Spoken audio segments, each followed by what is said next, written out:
can help us count down to our first ever episode. We're going live in 5, 4, 3, 2, 1.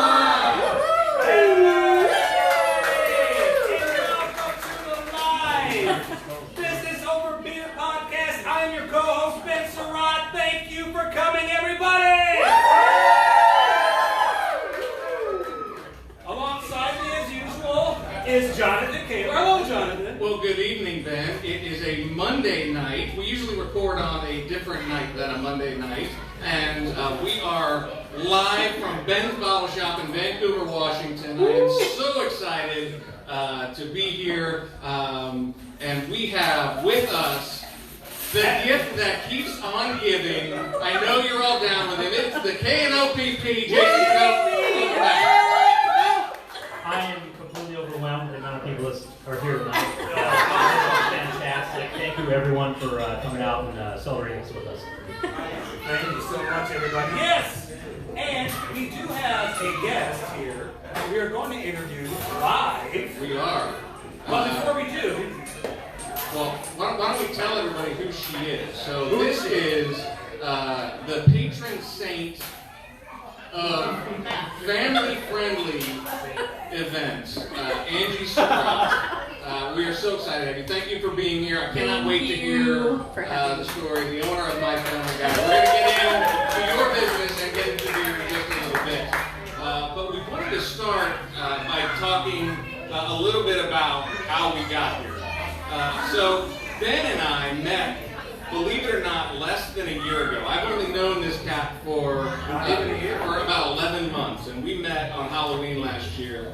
And we realized we had so much in common, and we're kind of, we were just, best buds from the start. And it all started with the Seinfeld. Yeah, it did. We are huge Seinfeld fans, and we just quote Seinfeld back and forth all the time.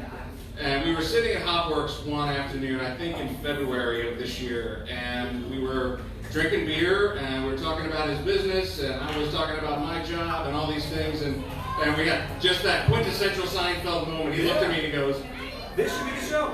This is the show. This should be the show." And so since February, we've been developing this show and what we wanted it to be, and we want to support. Really, in the end, we want to support small business owners, we want to support entrepreneurs, and we want to celebrate our love of craft beer. And so we kind of came up with a way to do all of that together, and we're so excited to have you all sharing that. And the biggest thing for me was I wanted to listen to everybody else's story because mine was boring.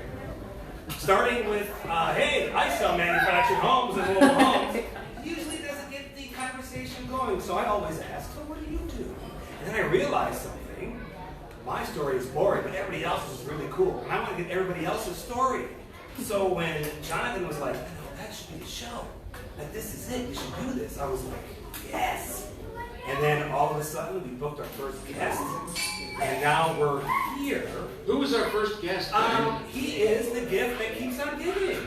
So if you went to Apple Podcasts right now, if you went to Stitcher right now, if you went to Spotify right now and looked up our podcast, you would see episode number 1, our interview with Jason Knopp. And Jason came on, he was a great interview, and he literally just never left.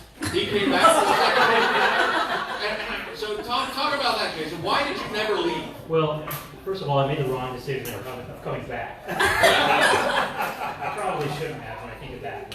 But, I had such a fun time talking to you guys about it, and I realized I wanted to hear other people's stories as well.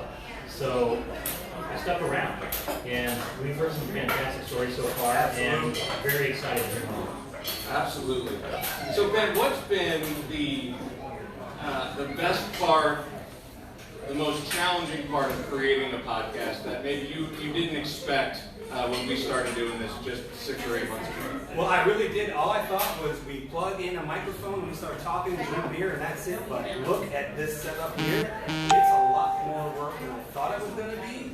But it's worth every minute that we do this.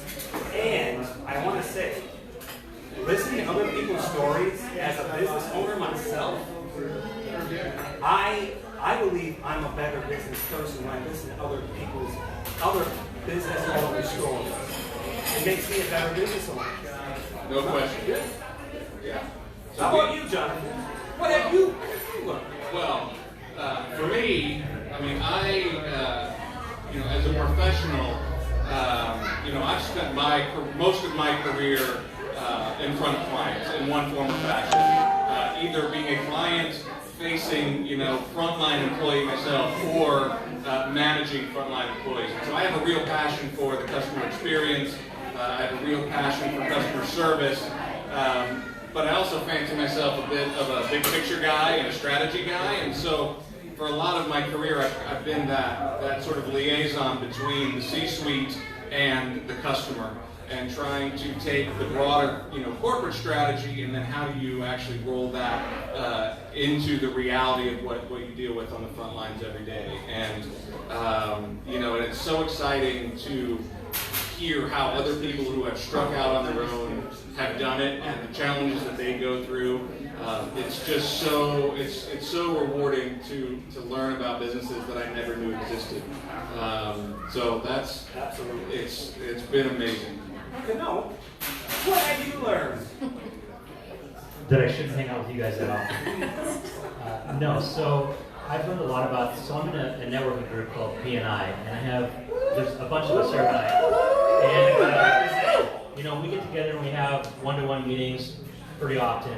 And but I got to tell you, when they come on the show and we interview them, I've learned so much more about them, the things that they went through, and how they've got their business off the ground. It's been phenomenal, and I've made a couple of okay friends here as well. So. We give Jason a hard time, and he plays the part perfectly. And Jason, I love you, buddy, man. You are so awesome. I mean, when Ben and I, hatched this scheme, this plan, this ridiculous idea, I never would have. I never could envision it now without you. You've been such an awesome addition, and we're so happy that you joined the team. So Me and I should be happy to have you. Yes. Because you're cool people. All right, that's enough. Thank All you. right. So before we get on to our guest, so there's a couple of things that we should talk about. So we are currently only the second biggest podcast in the Pacific Northwest. Yes. Only the second, all right? So Ben told me when we first started, he said, you know what, we're going to be the biggest podcast in the Pacific Northwest, guaranteed. He told me guaranteed we would be the biggest podcast, but we had to go after, the Sasquatch hunters, because, that has to be the biggest podcast, right? It has to be. In the Sasquatch hunters are going down. So we're going to take down the Sasquatch hunters, and it starts tonight, and we're all so glad that you have all subscribed to our podcast. And the other thing is, you'll hear us call this the Bob Podcast. So when we first talked about it, it was going to be the Bob Business Over Beer. We thought that was really kind of cool and fun. But hey, Bob. Turns out there's some other folks who also thought that would be cool and fun. So there's some other Bob podcasts out there and things. So we're going to try to get away from that a little bit. Yeah. But we just wanted to mention that when you hear us say the Bob Podcast, it is business over beer. And okay, let's get to the guests. So now we're going to get into the business and get into the beer. Angie Surratt, welcome to Business Over Beer. Thank you. Welcome. Thank you. They can't hear you, man. Thank you. Use your grown-up voice tonight. Sit up. There you go. Right? Okay. I'm ready. What do you want to know? I want to know about the beer. So every episode we have our guests bring us a beer of their choosing.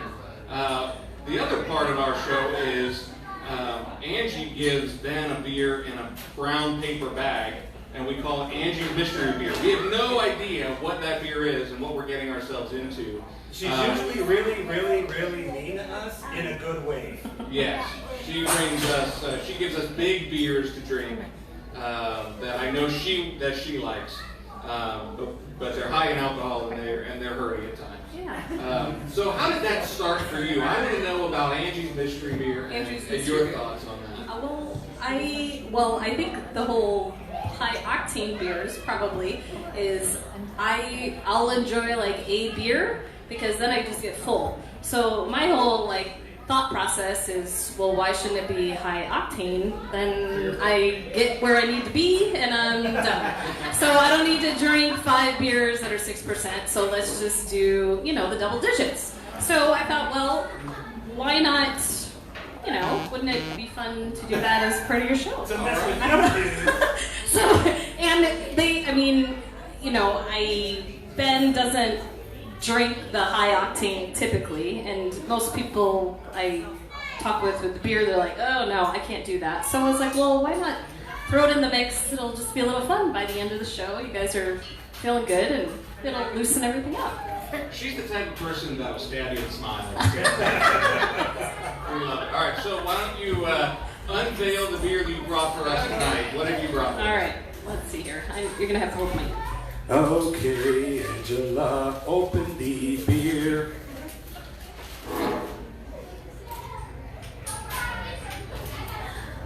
It is, and I'm probably not even pronouncing it right, Komis, a Russian Imperial Stout. Of course.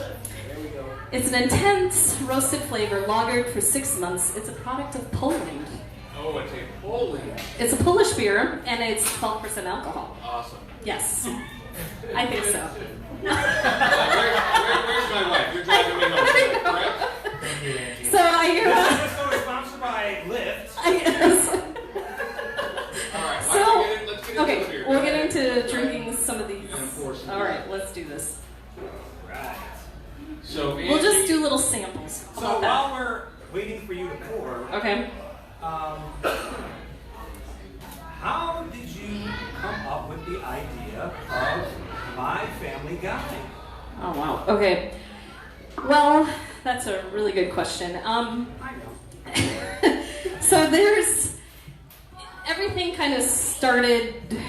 I don't know how far back am I supposed to go.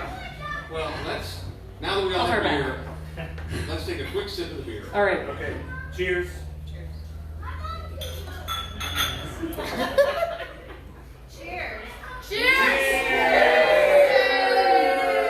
Prost. Prost. Prost. Ooh, that's good. That's really good. That is a very big beer. Yeah. That's good. It's really good though.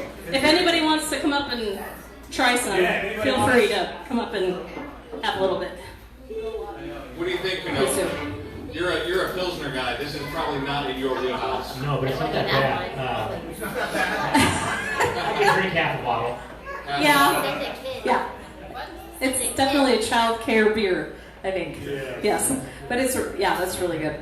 I like the dark color. I always like the darker beers anyways, and actually, don't they have the Dark Arts Festival in Astoria usually? Isn't that where they hold the dark beers? Isn't that February sometime, Has anybody right? gone to that? Has anybody done Raise that? your hand if you've gone to that. Yeah? Is it good? I'll have to try that. Okay. And anyways, so we're getting My Family Guide, right? How far back do we go? I mean, are we going back? I mean, As far as you want. So tell us how you came up with the idea for My Family Guide. For My Family Guide. Okay, so our son, who's here, he was, I don't know, maybe 6 months old at the time, and we went, as a family, we went to Red Robin. And so we were at Red Robin, and I said, Ben, it's your turn. You gotta go change Quincy. He's like, yeah. All right. So he grabs the diaper bag, gets the stuff, and he goes and he goes to the bathroom with him. And I'm sitting at the table with her daughter, and then he comes back, like, not even, like 30 seconds, and I was like, that was quick. Did you forget something? He goes, no, they don't have a changing table in the men's restroom. And I was like, this is Red Robin. This is, like, supposed to be kid-friendly, everything. And I was like, well, wouldn't it be nice to know what places are kid-friendly? So I said, what would you have done had I not been here? Would you have... He's like, I don't know. I guess Lock them I on don't. the floor. Yeah, in the men's restroom. Yeah. So I was like, well, what would you have done? He was like, I don't know. I don't know. Maybe we would have left. I don't know. And I said, well, there should be like some sort of resource. I thought, like, there should be a directory, there should be something, because what's important to me at my family, at the kids' ages that they were at, is going to be different than somebody that has kids in middle school. And I was like, there should be some sort of resource. So I was like, okay, I started developing this, and I was just writing notes. I still have like my old notebooks from 2013. I was writing down all my notes, and I just had all these ideas of what it should look like. And so I started just doing all these things, and then I was like, okay, so 2014, I decided, all right, we're gonna get a website created. So we get this website created, and it takes 1.5 years to get this website developed. And I went through, it was 3 different developers. One was a local guy, and he outsourced it overseas. And then that cost a lot of money, and then it didn't work. And then I hired someone else locally, and she really tried to do it, but it didn't work. The functionality didn't work. And then that went on for about 1 year. And then she referred me to another local developers, and then they got it done in 3 months. And so it was a real labor of love. I mean, I can't even imagine what people go through building a house. This was just a website. So I was just frustrated. It cost me more money than I ever expected, but I just felt like there needs to be some sort of resource. So that's how the website developed. So it's this online directory of family-friendly businesses, and there's this advanced search, and we break it down into eat, stay, play, shop, go. So if you're out with your family, you can look for all these different things. So now that, okay, so you got that developed. Yeah. What made you focus on travel? Like, why is travel important to you, and why did you want to implement that into My Family Guide? Well, I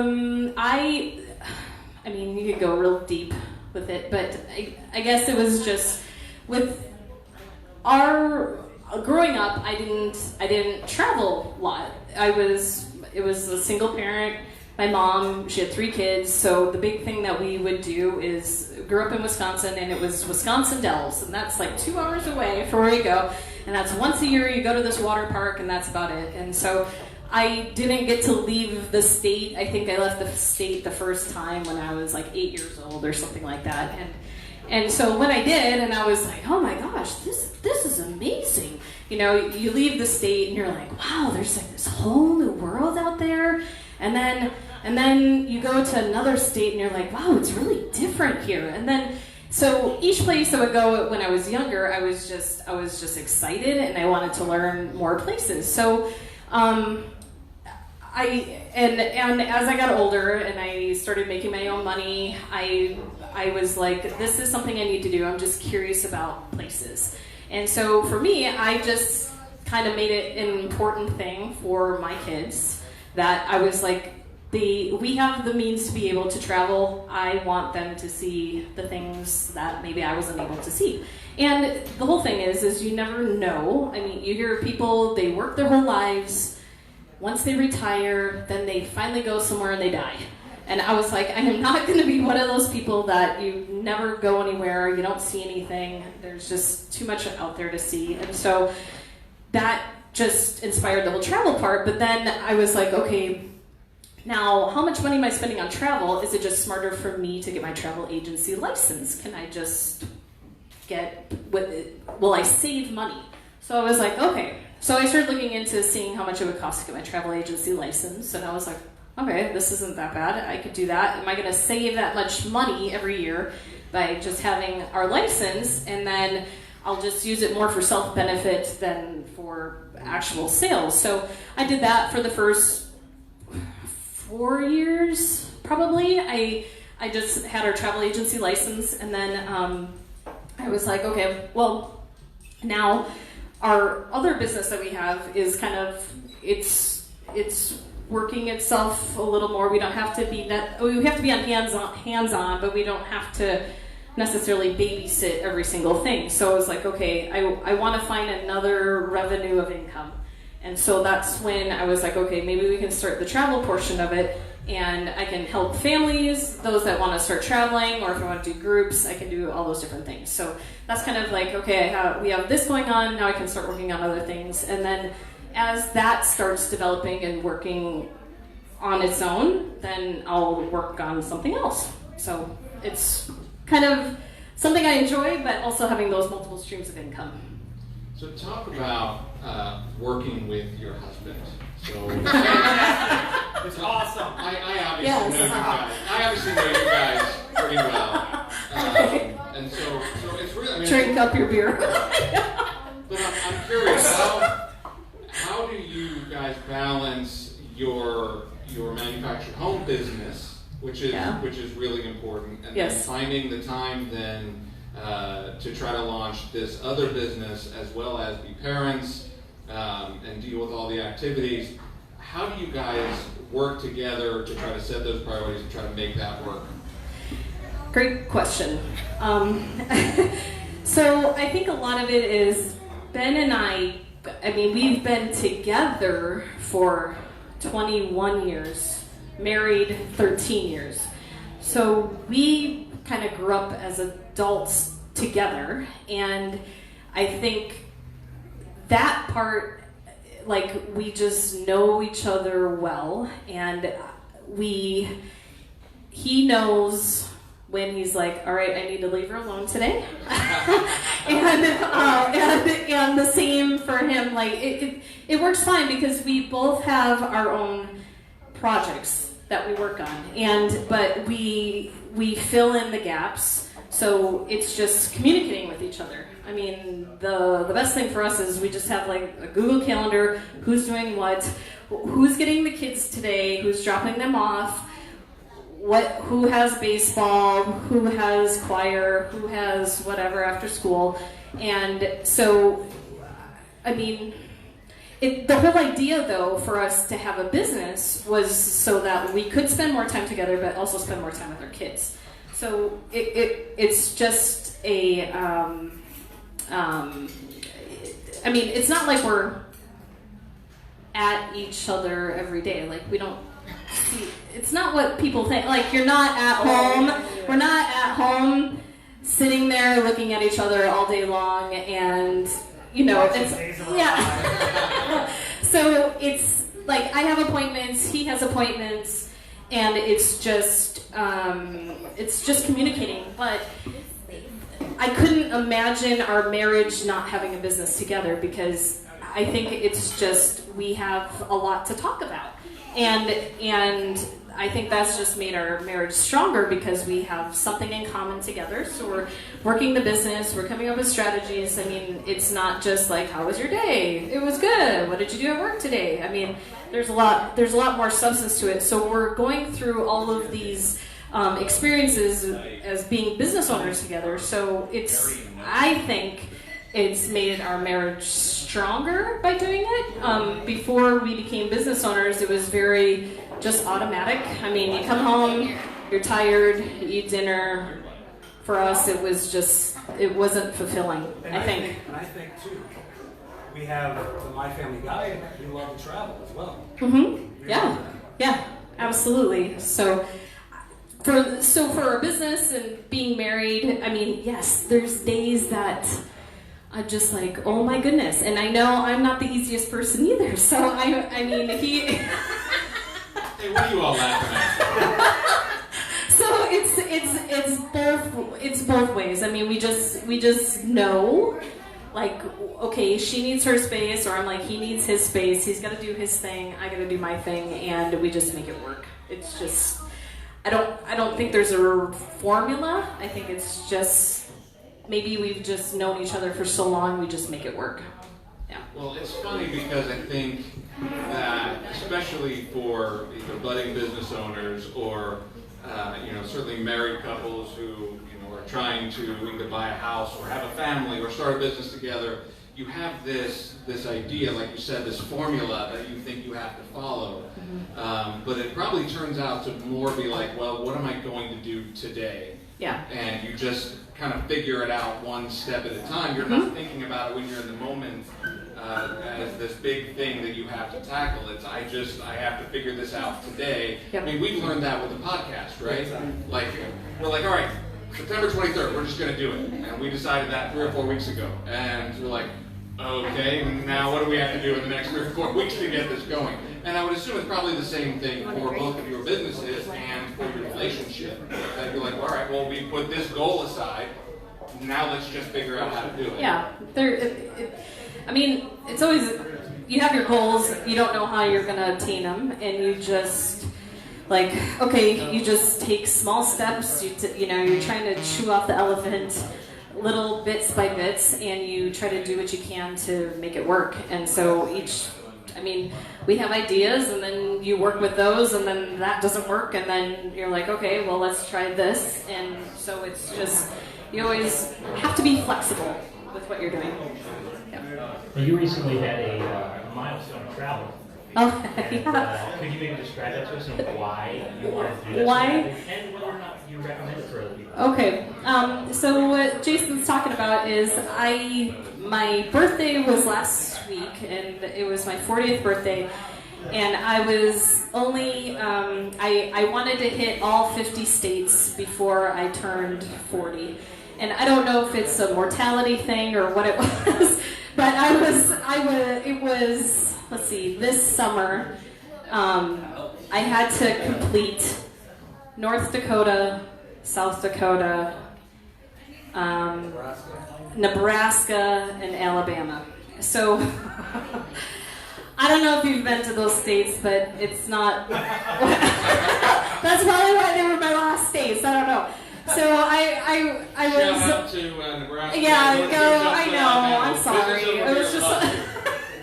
it was good, but I think for me, and it probably goes back to just childhood. Not, I didn't get to travel as much, and then I was like, I'm so close.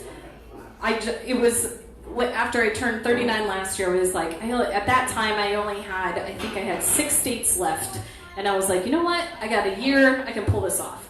So in February of this year, I was like, oh, you know what? I have to hit Vermont, and I have to hit Rhode Island.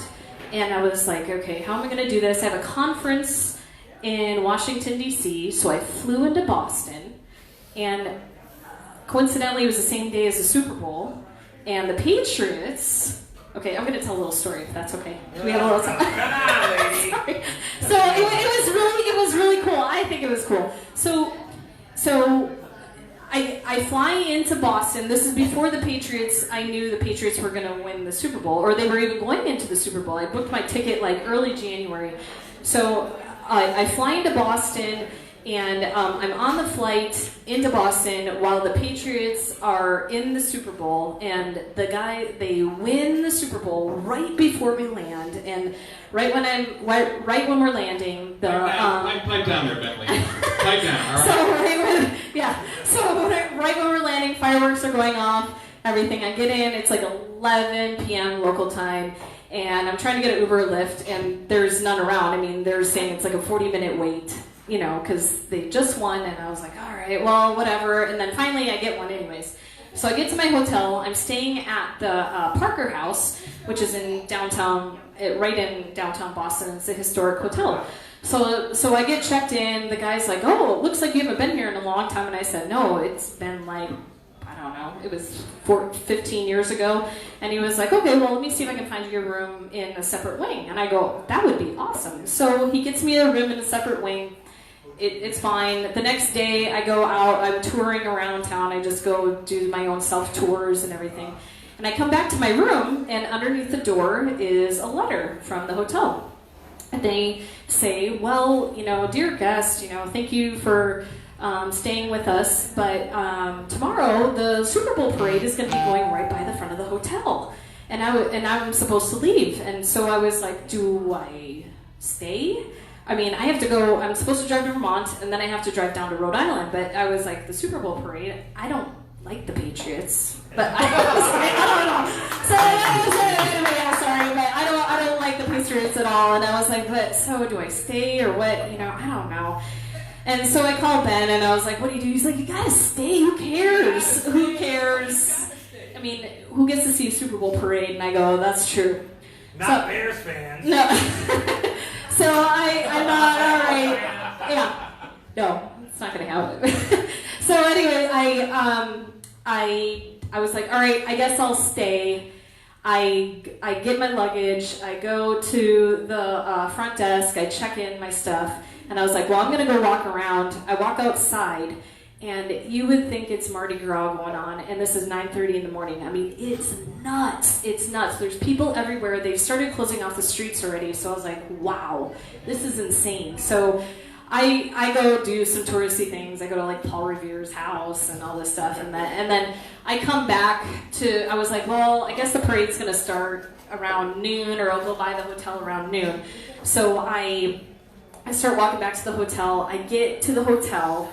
And if you're from Boston or know where it is, I was on Tremont Street is where our hotel was. So I start walking to the hotel. I get up, and it's 50 feet deep of people. You can't even get to the road, and I couldn't even get into the hotel. So I was like, what am I going to do? My luggage is in there. I got to get to my car.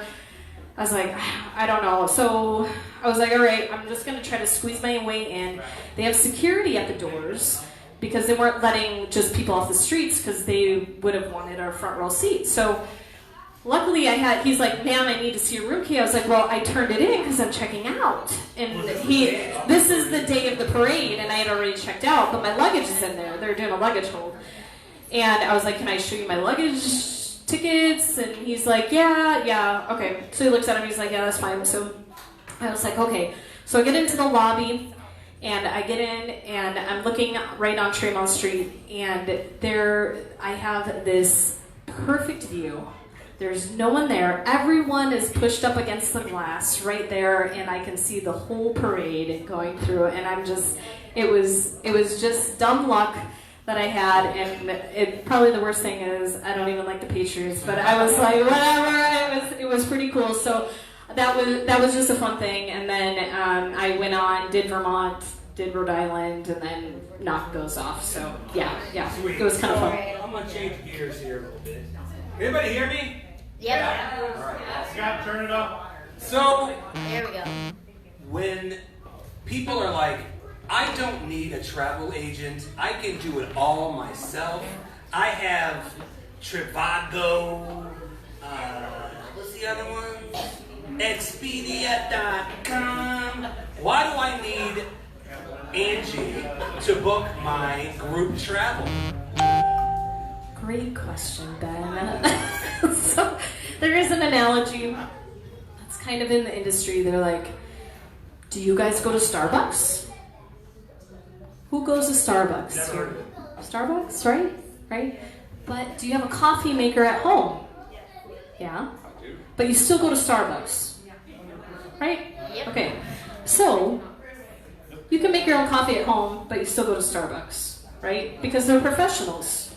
They know how to make the best coffee, right? It's the whole experience. Same thing with travel. Now, I'm not saying a travel agent is for everybody, because it's not. But if you're a busy professional and you don't have the time to spend hours researching your trip, then I would recommend a travel agent. Because, one, there are deals that we can get that other people can't get, that aren't available. So you'll be like, well, I get notifications from Kayak and all these other things, so that's fine. You can do that, but if your trip goes south and you aren't prepared and you haven't thought of all the logistics for everything, that's on you. If you book with a travel agent, you have someone 24/7 that can help you anytime that things go wrong. Now, again, I'm not saying it's for everybody, because some people enjoy doing all the logistics, spending several hours planning their trip, and that's completely fine. But it's for those folks that are like, you know what, I want to go on this trip. This is my budget. These are the days. Just book it, and that's what it is. But if you enjoy looking at things and researching different areas and all that kind of stuff, then a travel agent is not for you. So tell us about the business side of this. So, the mission is pretty clear. I mean, family guy. I get it. I have 2 little kids at home. Mm-hmm. You know, we're constantly looking for, you know, family-friendly activities to do and family-friendly places to go. So how does Angie make that a viable business? What is the strategy, and what do you know, how much time do you spend looking at the business and saying, okay, how do I make a living out of this? Because it's a wonderful service, but you're a business owner, right? And you want to make money. Yeah. I've asked this question of other Sure. guys too. Yeah. So what goes into that? Talk about the strategic part as the business owner to try to turn it into a business. Sure. So my whole platform is families, right? I want families look to us to provide them with information. So my whole role is to get in front of those businesses and say, hey, I have the audience, and your business will get noticed because my audience is willing to listen and to look at your business. So we do that in a couple different ways by advertising. They pay for sponsorships. They pay for advertising on our website. They can get text messages sent out to people. They can be on dedicated email newsletter. I mean, for years we've been gathering people's information, and we don't sell that off. Like if somebody said, "Hey, you know, I need 5,000 emails," I'm like, "Okay, I'll send it off for you, but I'm not giving you my email list. I'm not going to do that." So I have phone numbers, emails, addresses, all that kind of stuff, but it's all demographics because, you know, you need to know if people are homeowners or if they're renters, who are your buyers, what are they willing to spend their money on, and so having and information is the way of the world. I mean, the more information that you have of people, that is where you make your money. So it's just I have people's information because I can reach them, and it's by email, it's by text messages, or it's by mailing. And so businesses want to get in front of those people, I can help them do that. Got it. So if you could go back and tell younger Angie, 35 state Angie. Oh yeah, 35 state Angie. Yeah.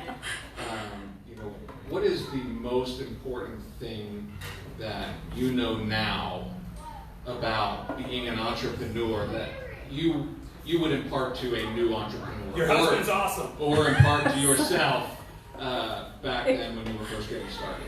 First getting started, just know that prepare for the peaks and valleys, because if you have really, really good months, it's not going to always be really good months. There's going to be valleys, and you can't be spending like it's really good months all the time. So, and saving for taxes.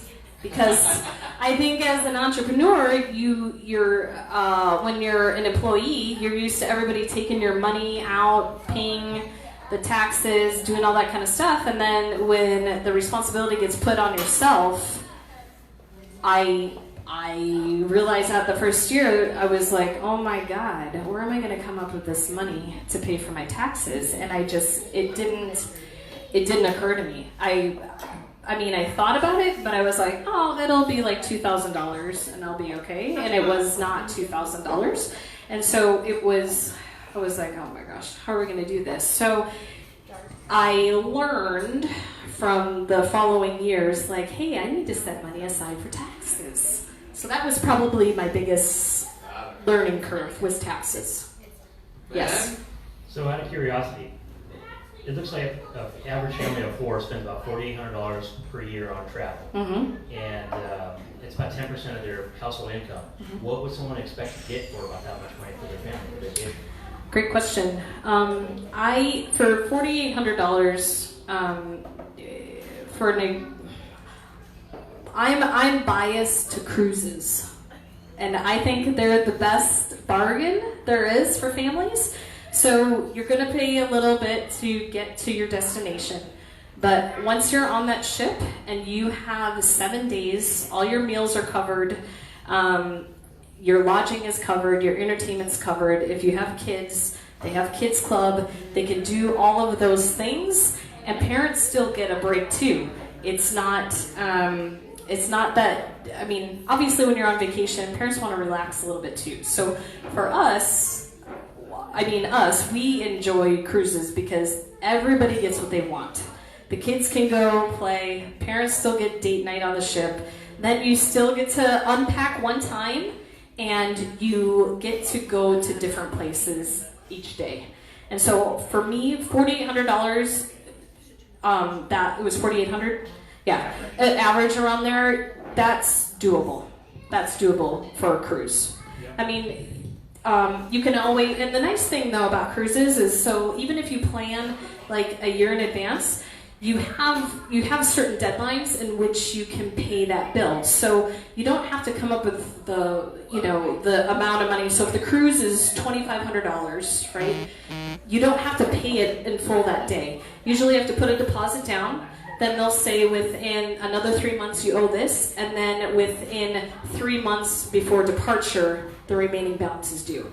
So it's a great way for a payment plan, especially if you're not going to put it on your credit card, that you can set it up that way. So that's one of our favorites, and I think it's the most economical for most families. Awesome. All right, Ben. Okay. It's time. It's time for the final question. However, you guys don't know about this, but Angie brought some food. Oh, that's right. Forgot about And that. I was not supposed to tell you. Oh, Ben is turning the tables on. Oh, I forgot about this. So why don't you explain what this is, Angela? So one of my things that I do is every country or state that I go to is I collect shot glasses. And so it's just a thing that I do. This is just part of my collection. So I thought it would be kind of fun if you guys picked out one of them, and I'll just tell you a quick little story about it. Boom. Knopp. He got this. New Zealand. Oh my. That's great. That's a good. I know. It is. No, yeah. So New Zealand, I went there with my mom when in 2011 I was pregnant with my son. I was 4 months pregnant, and I was really uncomfortable. And God loved my mother, but we shared a room together, and she's gonna be mad, but she snores like crazy. And I was pregnant. I was upset. It was lovely, but I did not get any rest. Good pull. On that trip. A whole box of shot I whole box of My mom's gonna want to meet you now. I think it was successful. Yes. You had a whole box of wonderful Yeah. stories to take, and you picked that one. That's on you, Knopp. You're welcome.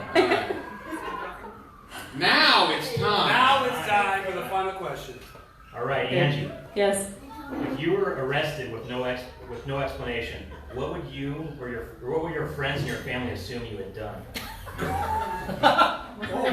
Wow, where did you get this?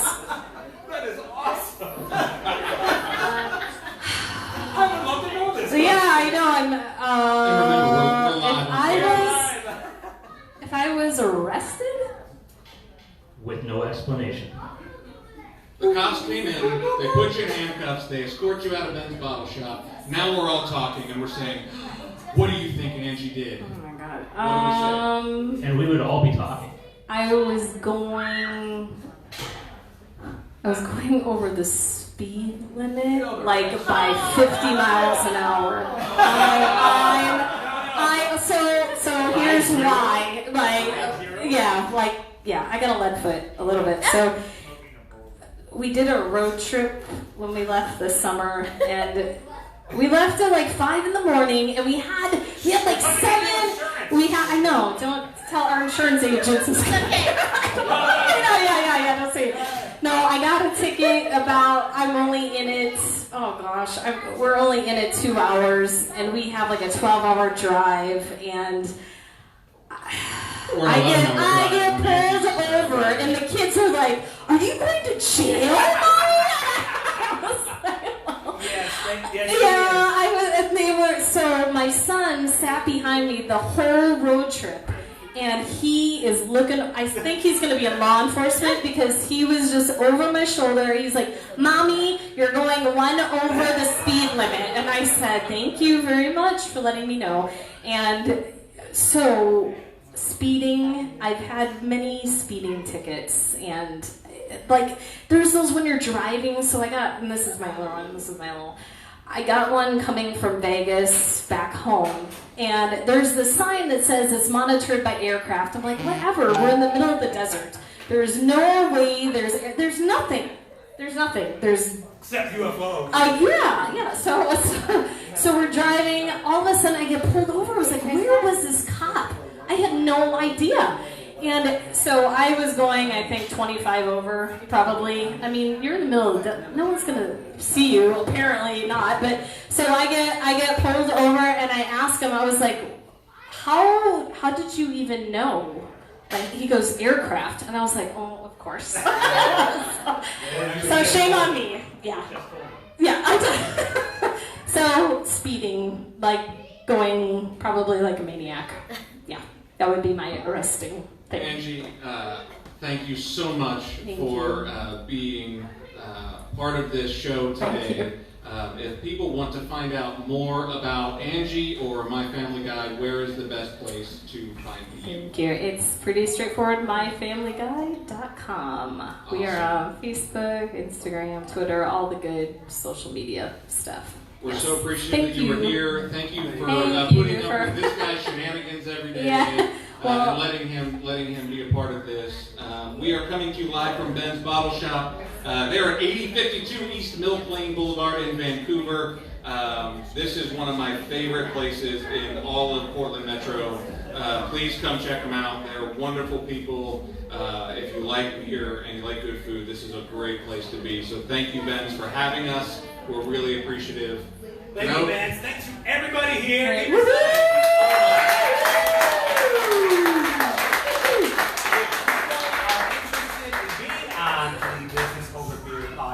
How do they sign up?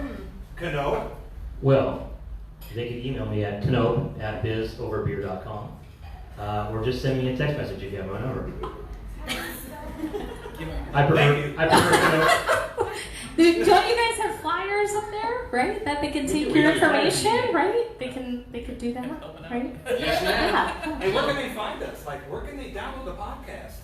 We are right now live on Apple Podcasts, on Stitcher, on Spotify. We had 3 brand new episodes published this afternoon, so you can go and subscribe right now and hear the first 3 episodes.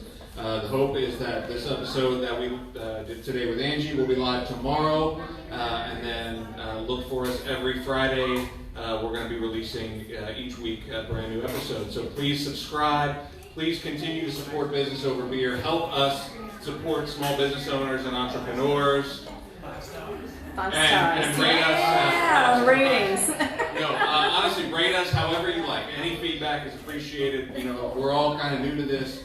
We're just a bunch of schmoes who started thinking around drinking beer, and but you know, we just had so much fun doing this, and we really want to beat the Sasquatch hunters. we want to beat the Sasquatch hunters.